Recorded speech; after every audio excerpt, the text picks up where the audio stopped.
The wind came off the water, raw and salted, and I stood with my hands on the rail and let it scour my face. For 5 years, it had been all the company I kept. Below my feet, the deck plates of the Odyssey shuddered. The Pacific rolled out to all compass points, a single sheet of hammered lead under a bone-white sky. I squinted at the horizon. It was out there, a speck that was slowly coalescing itself into shape. Ethel's Rock, an unspectacular name for a place that, according to our satellite data, had never felt the tread of a human foot. "See anything, Leo?" I turned. Captain Harlock stood there framed against the wheelhouse. The years had worked his face into a mask of sun-cured leather, and his eyes held the pale washed-out blue of a winter sky. "Just the usual," I said. "A whole lot of water. You'd think the planet would have run out by now." He made a sound in his throat. "She's always got more to give, my boy, and always got more to take." Then the weight of his hand fell upon my shoulder, a graven thing of bone and callus. "Come on, Aris is about to give Marcus an aneurysm over a card game." I followed him into the galley. There, Aris Thorn was canted over the meager table, his bare form a study in bone and angled cloth, and all of his attention given to the matter at hand. He held a playing card forth in grey light, pinched between two long fingers. "It is a statistical improbability, Marcus, that you would draw a third queen," Aris said, and his voice held no humor, but was the same flat and measured tone with which he would pronounce a man dead. The boy Marcus pushed a clod of nuts into his mouth and chewed with a grin that took up his whole face. He was young and held a certain faith in the surety of wires and numbered things and all the bright new arts of the world. "It's called skill, Doc. Something you can't measure with a caliper." Rix, our security for this mission, sat apart from them in the gloom with a rifle broken down across his lap. He worked a dry cloth over the blued steel of the barrel, though it already held a dull perfection. He said nothing and did not look at them, but his presence in that place was a hard fact. He was a man made for a single purpose, and this purpose had scoured him of all else, and he sat there like some grim idol in his own dark chapel of violence. This was our crew, 5 men in a ship on the edge of the world. I was a senior field surveyor, which was a dignified title for what I really was. I worked for a company called Ethelred Geospatial and Ecological. In short, we were corporate prospectors, pioneers for hire. Governments, or men rich enough to be governments, would hire us to put our boots on the final blank spaces of the map, the virgin lands. We took their measure, soil and water, what grew from the one and what swam in the other, cataloged it all, and reported finally that the land was empty. Some wanted these islands to wall off and sell access to. Some wanted a reef to hide a yacht behind. Others, I did not ask. It was not my place to ask. Our job was not to question the why, only to confirm the what and, more importantly, the what not. The what not was always the same. Man. In all our years of this work, the one thing Rix was paid to find was the one thing he'd never had to look at through his sights. Harlock's voice came from the dark of the wheelhouse, where he watched the slow accounting of the depths on a screen. "Approaching the shallows. Landfall in 2 hours, give or take." Aris slid the worn cards together and set them aside. "The biomass readings were extraordinary," he said.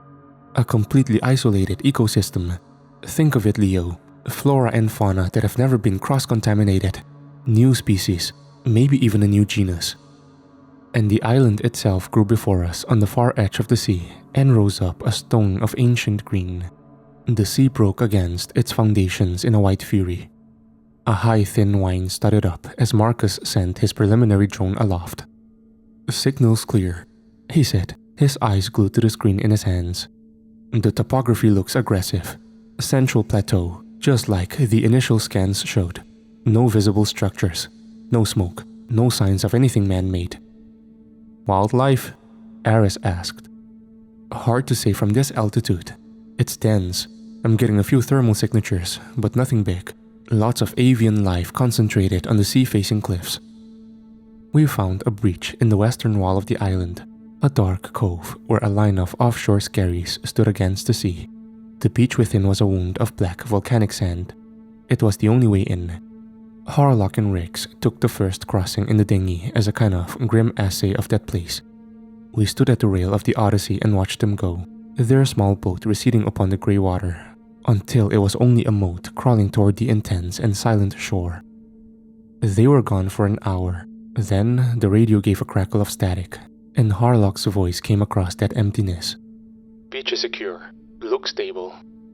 We gathered the gear from its cases, the GPS transponders and the satellite phone and the solar chargers and all the empty cases, and then we followed them into the keep of the island. My boots made a sound on the black sand like grinding glass. The moment I stepped out, a silence fell over me and pressed in. It was not an absence of noise. The sea still hammered the outer rocks, but a presence of quiet. The jungle, which began not 100 feet from us, was dead silent. No insect chitter, no call of a bird, no rustle of a beast. "Odd," Aris murmured, stopping at the edge of the tree line. He polished his spectacles on his shirt hem and stared into the wall of green. "A jungle that vibrant? You'd expect to hear something." "Maybe they're all just shy," Marcus quipped. We spent the afternoon on a short tether from the beach, laying a base camp and a preliminary survey grid. Aris was in his element, kneeling in the dark rich soil, his hands gentle on mosses and lichens he swore were unknown to science. He found a flower whose petals held the dark bruised purple of a corpse lily and shelf of a fungus that seemed to pulse with a cold internal green light. Marcus sent his main drone skating over the treetops. Rix walked the perimeter, his movements economical and deliberate. Harlock raised the tents, his actions filled with the methodical competence of a man who had made a home in 100 wilderness. And I fought off the feeling that I was being watched. It came on me strongest when I was at the creek. It was a freshwater seep that bled from the jungle's heart and stained the black sand of the beach a darker, wetter shade of black. I crouched to fill a water sample vial and saw it in the mud of the far bank. A carving, dark wood, heavy and oiled by the water, no bigger than a man's hand. It was a figure, vaguely man-shaped, but not a man. The limbs were too long, stick-like, and the head was a simple, deeply incised spiral. The work was crude, but the intent behind it felt ancient. I crossed the shallow cool water and pulled it from the muck. The weight of it in my palm was cold and solid, unexpectedly heavy. I meant to call out, to show the others this clear proof that we were not the first. But a strange reticence took hold of me. A piece of whittled wood could have come from anywhere. A relic lost from a passing boat, scrubbed clean by 1,000 miles of sea and time. It could be nothing. Harlock would have to file a report. Procedures would kick in. Our lucrative contract might be voided on a piece of driftwood. So I did the other thing. The thing I cannot entirely explain. I slipped the carving into my hip pouch. The sun bled at the horizon. We sat by the fire, eating rations in silence. Aris spoke of his specimens, but his excitement was gone, drained by the island's dead quiet. Night fell, total and crushing. In my tent, nylon the only barrier. I heard it. Faint, deep, slow.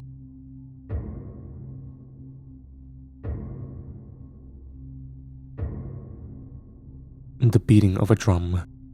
I opened my eyes. The sound vanished. Only the sea and Aris's breathing beside me remained. I couldn't tell if I dreamed the sound or not. I unzipped the tent. Rix sat on watch, rifle across his lap, a silhouette by the dead fire. I zipped the tent back and wished for morning. Dawn came grudgingly. Harlock stretched outside his tent. "Sleep well?" he asked. "Felt like a tomb," I said. "Did anyone hear anything last night? Like a drum beat?" Harlock paused, eyes narrowing. "I thought I heard something, around 0200. Figured it was the generator or waves. You heard it too?" Marcus crawled out, ashen. "I heard it, from the center of the island. Creeped me out." Aris followed, only nodding. He knew that beat wasn't natural. Rix was unmoved. "I heard it. he said flat. Sat and listened for 2 hours. One drum, slow, from inland. Then it stopped. One word stuck in my mind. Inhabited. Alright, Harlock said, his voice all command now. Plan stays the same, but with one change. We stick together, all of us, no splitting up. We'll follow the creek bed inland towards the plateau, get a sense of the topography, map the water source. Leo, you map. Aris, you catalog.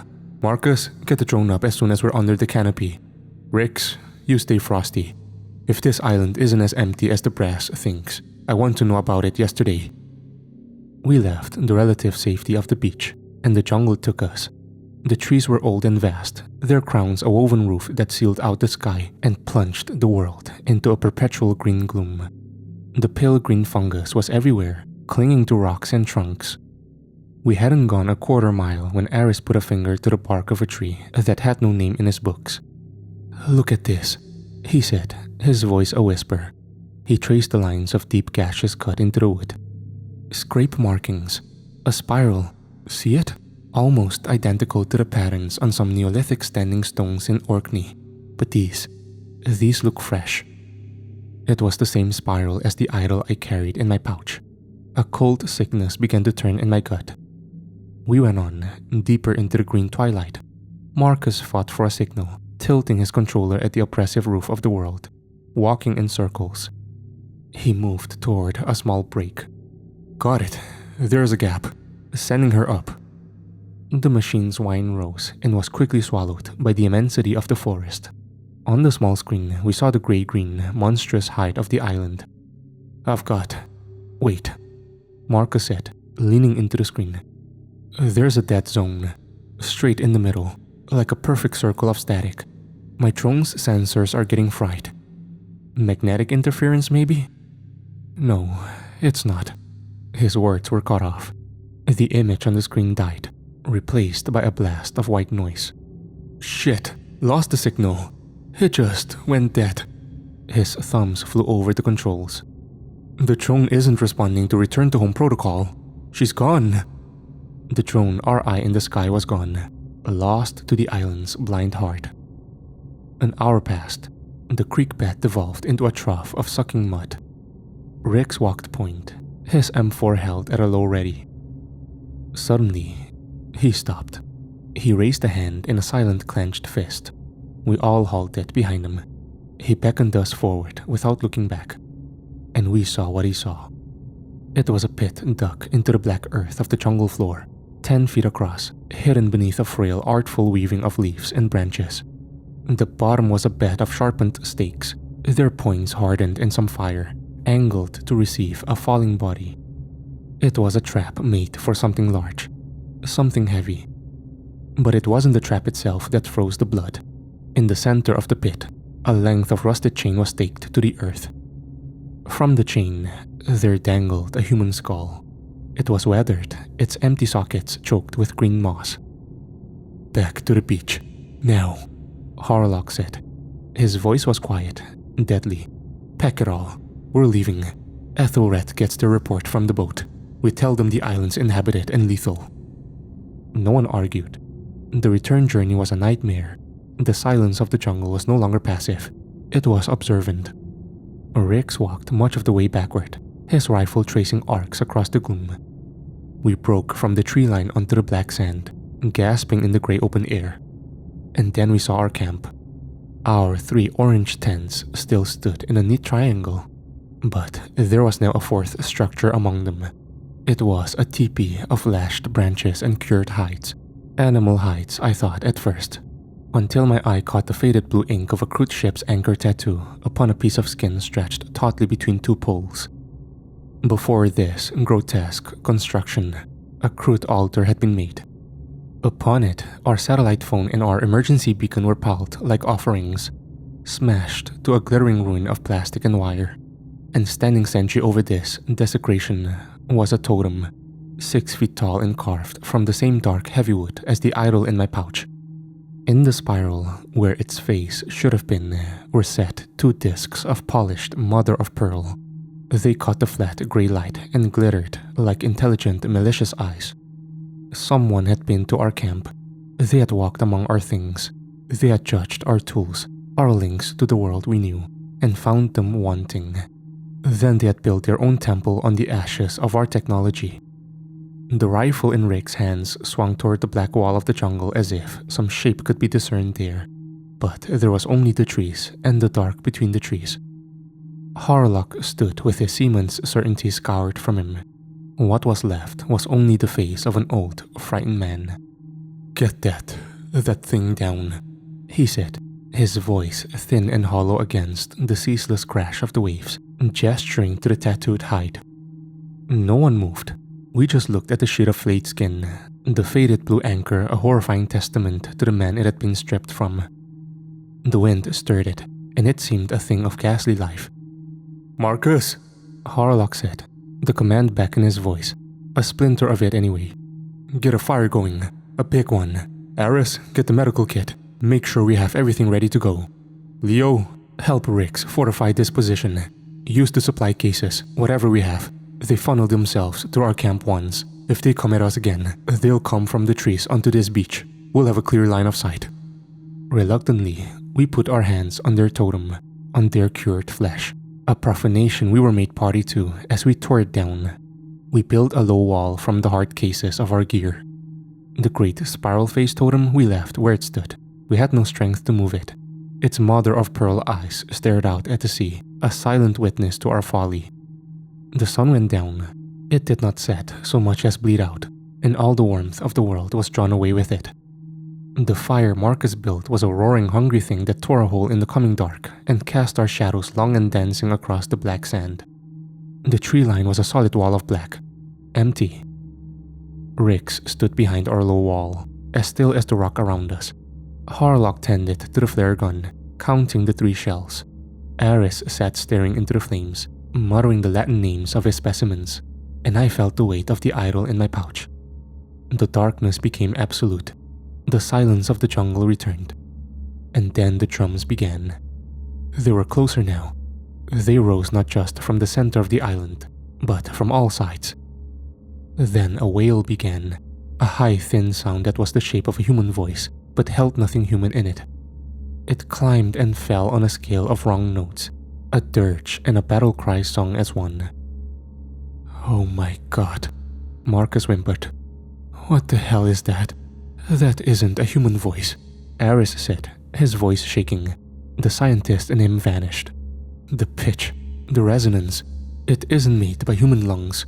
The physiology is wrong. It's impossible." "The drumming," I hissed. "It's what I heard before. But this is new." "Sounds like they're cutting something," Harlock muttered grimly. "Like they're hurting it. Slow." "Misdirection," Rix said, his own voice low and shockingly calm. "All this noise is to fix our attention on the jungle, to make us look in one place." "Misdirection?" Marcus shrieked. "Who gives a fuck about our attention? Do you seriously think what we're hearing right now is anything remotely human?" Rix didn't turn. His head gave a single, almost imperceptible shake. "No," he said, his voice flat. "I don't think so, but it wants us to think the threat is coming from the trees." And then, as if on command, the wails and drums stopped, abruptly. We waited. The fire crackled and spat. In the black wall of the jungle, the pale green fungus began its cold, slow pulse. Marcus shot to his feet, a wraith in the firelight, his face a pale oval of pure panic. I gotta take a piss," he hammered, his body visibly betraying him. "No," Harlock snarled, grabbing his arm. "You'll do it right there." He jabbed a thumb over his shoulder at the open sand behind him. 10 feet away, where we can see you. Nobody leaves the light from this fire. Nobody." Marcus stumbled to the edge of the light, his shoulders hunched. He turned his back to us and faced the black water. The drums started again. 1, then 2. The wails joined in. They quickened, rising to a singular piercing shriek. All sound was a wall pointed at the jungle, and we all instinctively looked there, our hearts pounding. We missed the one sound that came from the sea. There was no cry from Marcus, only a wet and heavy thud, as if a dropped sack of meat. Then a sickening crack, like a heavy stick snapped clean over a knee. Then nothing. "Marcus?" I said into the renewed silence. No answer. The drums and the wailing fell away. Slowly, we all turned. His tracks were clear in the sand, a path from the fire to the water's edge. But the boy was gone. In the place where he had stood, there was a single severed hand. A sound tore from Aris's throat. In that single moment of our shared frozen horror, a shape bled out of the blackness between the trees. It was tall and thin as a starved dog, hung with wet and dripping netting. Its movements were not the fluid motions of a man, but a series of disjointed, bird-like jerks. Rix swung the rifle toward it, but he had already lost. Two more shapes rose silently from the rocks at the far end of the beach. One of them swung its arm, and a weighted net spun through the firelit air. It coiled around Rix's neck and chest, and his head snapped back with the sound of a whip crack. The rifle fell from his hands into the sand. He clawed at his throat as the rope drew taut. They dragged him backward over the beach, his heels gouging two dark furrows in the sand, until the darkness took him. For a moment, we saw them clearly. The gleam of wet skin, the long wrong shape of their limbs, and the faces that were not faces, but masks of woven wood and shell. I scrabbled for the fallen rifle in the sand. Harlock raised the flare gun, a last desperate defiance, but the night had already swallowed them. The sound of Rix's choking was gone, and in its place, the slow methodical beat of a single drum began again. We had been 5 men on this beach. Now we were 3.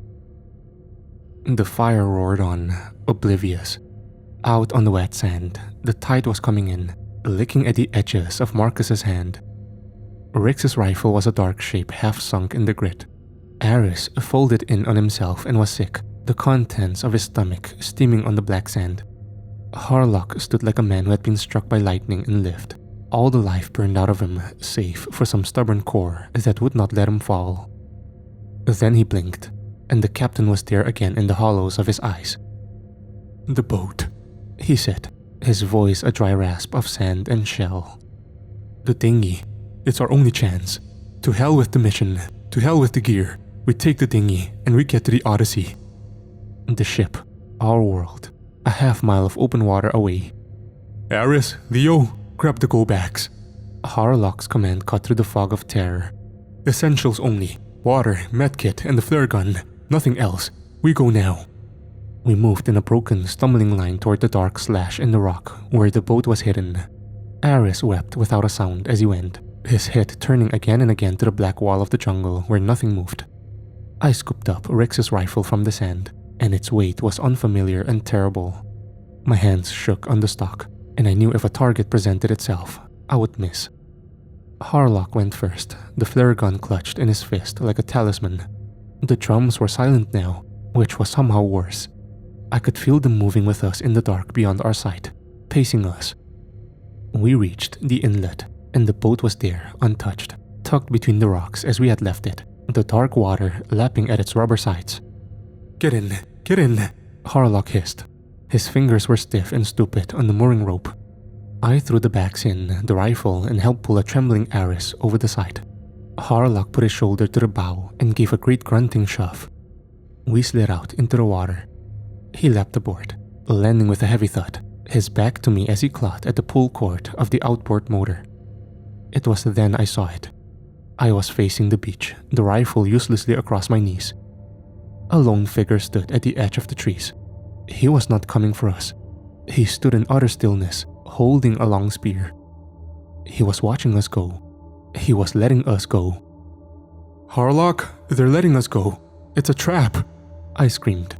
But he did not hear me over his own frantic efforts. He gave the cord one great, desperate pull. The engine choked, sputtered, coughed, and then it caught. The roar of it was the finest sound I had ever heard. The boat jumped, and we were moving, planing over the chop, leaving the cove and its horrors behind us. Relief came over me so pure and absolute, it was like a kind of death. We were clear. We were away. "The lights! Leo, where are the Odyssey's lights?" Harlock shouted. He had to turn his head and yell it over the engine's scream. My blood, which had been boiling with adrenaline, turned to cold slush. I scanned the dark horizon. There was nothing. Maybe an electrical fault? Aris stammered, his voice thin. A short? No, Harlock said, his voice grim. He guided us out beyond the breakers, where the reef fell away into the deep. Her backup generators would have kicked in instantly. The emergency lighting is on a separate circuit. We peered out into the night, and then we saw her. Not a silhouette of lights, but a silhouette of black against black. The Odyssey was turned on her side like a dying whale, her deck already drinking the sea. She was going down by the prow in the black water. Even from 100 yards out, we could see the gash in her side, a great ragged wound at the waterline. Worse, drifting in the water around our sinking ship were other boats, 6 or 7 of them, crude rafts of logs lashed together with vine. On each raft sat the dark, still figures of the island's folk, their paddles resting across their laps. They watched our approach, their bodies slick and black in the moonlight. They had scuttled our world, our only means of escape, and they had waited, patient as stones, for us to motor into their killing ground. The figure on the beach had not been watching us escape. He had been sending us out to the net. Harlock killed the motor. The world fell silent but for the groaning of the ship as it went under and the soft dip and splash of paddles as the circle began to close. We floated in a child's rubber boat under a bone-white moon, surrounded. There was no shore to run to. This was the end of the map. The world became the small rubber boat, the dark water, and the closing circle of paddles that dipped and rose with a hypnotizing rhythm. Their faces came into view under the moon, and they were things of nightmare. Maps of ritual sacrification that mimicked the ripple of water or the grain of wood. Masks of jawbone lashed together with what looked like human hair. One of them, on the nearest raft, looked directly at me and grinned. Its teeth were filed to sharpened points. They wore the island's phosphorescent fungus on their skin, smeared into spiral patterns on their chests and arms, and they glowed with a cold and living light. They were creatures not of the world I knew. Harlock's hand shook so badly on the flare gun that he dropped it into the bottom of the boat. Aris was a folded shape, rocking slowly back and forth, a low keen escaping his lips. I brought the rifle up, the Colt stuck against my cheek. But there was no single target, only a shifting constellation of dark, glowing forms upon the water. Before I could choose a death to deal, one who stood as a leader, taller than the others, a mantle of bird feathers on his shoulders, raised a long-fingered hand. The webs between his digits were stark and pale in the moonlight. All the paddles ceased their motion. A gaffing pole of sharpened wood was thrust from the nearest raft. Its point sank into the pliable skin of our dinghy with a soft sigh of escaping air. They began to draw us toward them. We saw the trophies then, hung about their bodies as adornments, necklaces of finger bones, belts of braided human hair. One wore shin guards carved from human tibias, another a pauldron of flayed skin upon his shoulder. On that skin, I could see the dim faded blue and red lines of a roaring dragon tattoo. Rix's tattoo. A heavy set woven from some coarse and heavy vine was cast over us. Hands took hold of me and pulled me from the boat. They were not angry hands. There was a practiced, cold economy of motion to them, the work of men who knew their craft. A stone club rose and fell, and Harlock went limp. Ropes of tough fiber bit into my wrists and ankles. Aris did not resist at all. All this was done in a chilling quiet, broken only by the lapping of the water against the rafts. Then they turned their craft not toward the beach we had fled, but to a dark wound in the cliffs where a river bled out into the sea. They navigated the rafts into that river mouth, and we entered the belly of the island. The air grew thick and wet and held the smell of rot and damp earth. In alcoves carved from the stone, we saw their world. We passed one where a hunched figure was patiently working on a human femur on a grinding stone. From bone hooks in the ceiling hung the flayed shapes of men and parts, and among them, I saw the remains of a bright red jacket, and I knew that Marcus was here. Further on, Old women with faces like dried gourds stretched sheets of skin on wooden frames to cure them in the damp air. The river opened into a cavern so vast its roofs was lost to darkness. In the center of this great vault stood a tree. It was a banyan, ancient and monstrous, its roots clawing at the cavern floor while its upper branches scraped the unseen ceiling. Platforms and huts of bone and woven hide were built upon its limbs, connected by swinging bridges of rope. And from its trunk and from every branch, like grotesque fruit, there hung a skull. Hundreds of them. Thousands. We were dragged from the rafts and prodded up a wide ramp that spiraled around the great trunk. 70 feet up, we came to a central platform where the tribe was gathered. They swayed to a silent rhythm before a shaman figure who chanted in a language of clicks and guttural stops. Aris and Harlock, awake now and naked and pale with a terror beyond screaming, were bound spread-eagled to 2 large X-shaped frames of wood. Our survey equipment, our cameras and cases was laid at the foot of the frames, like an offering to whatever god they worshipped. The shaman held aloft the small carving I had found by the creek, the spiral-headed man, and a great sighing moan passed through the gathered crowd. He approached Aris first, a knife in his hand. He made shallow cuts upon Aris's chest, painting his own fingers with the blood to mark Aris's cheeks with symbols. Aris only wept, his eyes looking past all of us into the final distance. Then the shaman knelt and, with 2 quick slashes, severed the tendons behind his knees. The scream that came from Aris then was a pure and terrible thing that echoed from the stone walls. They took the skin from him in long, careful ribbons, while the life still shuddered in him. And when he was only a red ruin of a man, the shaman put a spear through his heart. A great, ecstatic cheer rose from the tribe. They turned to Harlock next. They took a brand from a smoking brazier, a flat stone carved with their spiral sign, and pressed it to his lips to seal them shut. They burned out his eyes. They used heavy stones to break his hands and his feet. And my last sight of the captain was of a blind and ruined thing, weeping blood and smoke. Then they raised his frame up, and a dozen spears flew from the crowd to thud into his body. He was dead before the 10th spear found him. They cheered his passing more loudly still. I was next. It was my turn. They came for me and cut the bonds on my feet. I felt their cold, strong hands on my arms, dragging me toward the last empty frame. My mind was of a white sheet of noise. A scream began to build in my throat.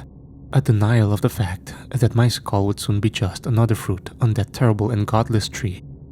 They hauled me toward the vacant frame. I was kicking and sobbing, and then I was not. The hot wires of the brain God gives you for fear were burned away in that moment, and what was left was pure animal rage. They thought I would be another lamb for their altar, but they had not reckoned what an animal will do when it's cornered. I would not die. Not like this. 2 of them had me by the arms. My eyes cast about the cleared ground for a stone or a shard of wood, but there was nothing.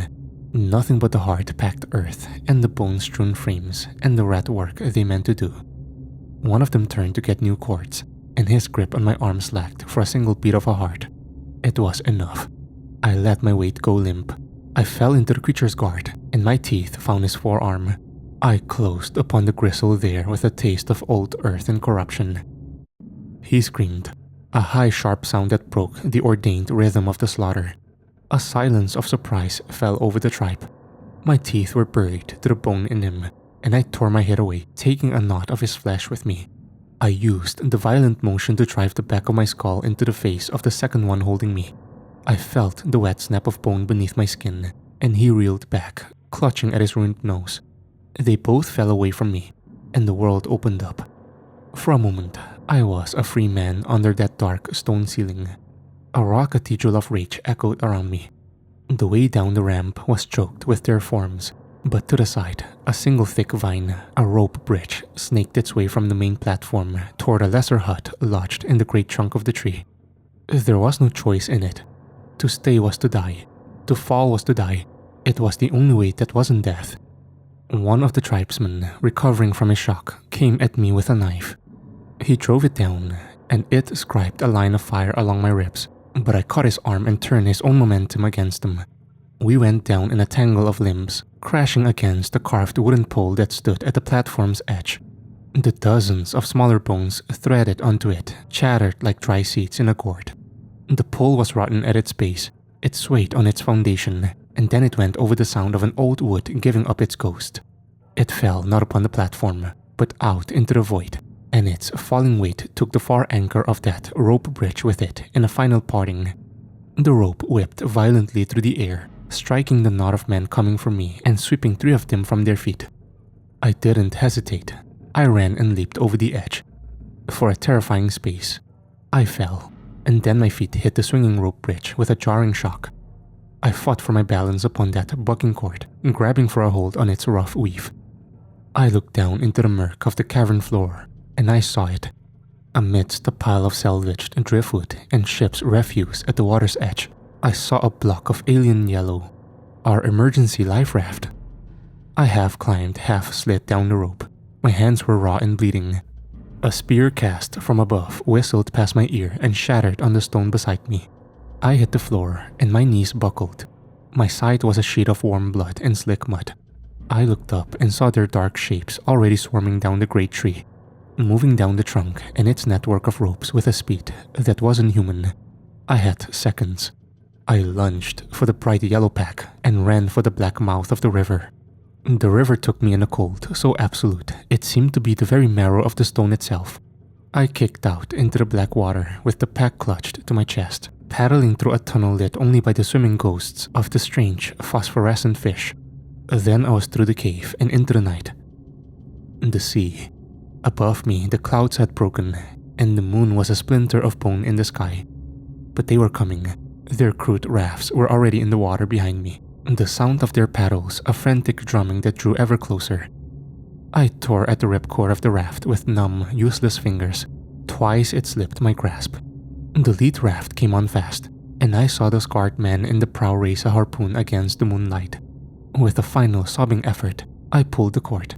A hiss of compressed air, and the bladder bloomed a sudden yellow wound upon the dark water. I hauled myself over the side as the first spear struck the sea beside me with a violent splash. With my bare hands, I began to paddle. A lone soul afloat the black water and the blackened star-dusted firmament, putting the shore of blood behind me and setting out into the great and awful benediction of the sea. I was alive in a drift on the sea, and there was nothing else. Behind me, the great black stone of that place receded, until it was only a rumor on the edge of the world. The shrieks of the painted men faded, and then they were gone. There was only the sloshing of the water against the yielding walls of this yellow coffin. I curled myself into the smallest shape I could upon the floor of the raft. My body trembled with a violence I couldn't control. The faces of the tribe were burnt into the back of my eyelids, the sound of Ares screaming, the wet thudding of spears into the meat of Harlock's chest. My friends were made into holy relics, and into meat, and I wept for them and for myself. The sun came up out of the sea with a terrible beauty. The water was calm. Ethel's rock was gone from the horizon. I took a look at what was left. This raft, this deep red rent on my side, which I packed with a scrap of cloth from my torn shirt. No food, no water. The days and the nights blended into one long hallucinatory state. The sun burned a merciless path across the sky, and then it was dark. Thirst was the first and oldest god, a patient demon that had come to live in my throat. I would conjure from the sun-scorched theater of my mind the image of a glass of cold water, of water running from a tap, only to have the mirage evaporate into burning salt. Hunger came later, a dull and distant cousin to the thirst. In the crushing solitude between the abyss below and the brass bowl of the sky, my mind began to come apart. I spoke to the dead as if they sat with me. "You should have seen the tide charts I drew up, Harlock," I would say to the empty boat. "Perfectly calculated." I consulted with the shape of Ares on the tribe's anthropology. "Extreme isolation leading to ritualistic aggression," I would say to him. But his ghost only stared out upon the water, his eyes full of sorrow I could not fathom. The specter of Rix stood silent on the prow of my raft, And beneath me, sometimes, I could hear the chattering of Marcus's teeth. Sometimes I saw them on the horizon, the dark shapes of their rafts, paddling in the heat shimmer, patient, implacable, or perhaps they were only waves. The sharks came too, their gray fins potting the water near the boat. They would circle for hours, patient, waiting for the yellow cocoon to finally give up its dead. I did not know how many days had passed. The sun had burned my skin away. The wound in my side had a putrid fire that lit my dreams and made my brain feel as if it were cooking within my skull. The waking world was a fever dream, and there was no difference between them. The raft had turned to a thing of pulsing fungus, and my dead friends no longer offered their counsel, but joined the silent, jeering chorus of the tribe. Their skeletal shapes danced upon the waves with my own, and their eyes were burnt black holes like harlocks. I was on my back in that boat, the stars wheeling above me in a dance of cold, indifferent fire, and I believe I was ready for the end to take me. I began to close my eyes against the uncaring night, and I saw it, a single point of steady light where there should be none. For a long time, I regarded it as I had regarded the other ghosts, as a final trick of the dying brain. But the light grew. It did not waver. It blinked at a measured, mechanical pace. With an effort that cost me what felt like the last of my life, I sat up. The world went to black spots before my eyes, then resolved. A freighter, a container ship moving upon the black water like some great beast of iron from a world I could no longer remember. Its lights were a city afloat in the darkness. It was sweeping the water, slow and methodical, and a low horn note sounded from it that was the most beautiful sound that had ever been. I tried to cry out, but my voice was a dry-clicking in my throat and would not answer my command. But they saw me. A great beam of light cut across the black water and fell upon me. I heard the cries of men in a tongue I knew, distorted by the water, but real. Real tears traced clean paths through the grime and salt and sun-scourge of my face. They brought me aboard. I recalled the miracle of a bottle of cool water being pressed to my lips, the feel of a clean blanket. And then I passed out. I have a clean bed and food and 4 walls around me, but in the long quiet hours of the night, I am not in my room. I am still upon the sea, swimming for the river's maw. I am still on the platform, watching the butchery of Ares. I see Harlock and the smoking ruin of his eyes. I am still pressed against the bark of the ossuary tree, and the ghosts of those painted priests stand a final silent watch over me. The company filed it as a tragic loss. 5 men, a state-of-the-art research vessel, all lost to a sudden unforecasted storm at sea. It was a neater story. They gave me money for my trouble, a generous sum paid into an offshore account, and papers to sign that would seal my tongue forever. It was an easier thing for them than to confess that they had charted a corner of hell, and that I was its only soul returned. I carry the island in me now. It is a part of my salt and my blood. I am adrift always on that yellow raft, in the great silent ocean of what I've seen. And in the darkest part of the night, when all the world is asleep, and I am terribly awake, I can sometimes hear it, faint and far away, the lonely beat of a drum.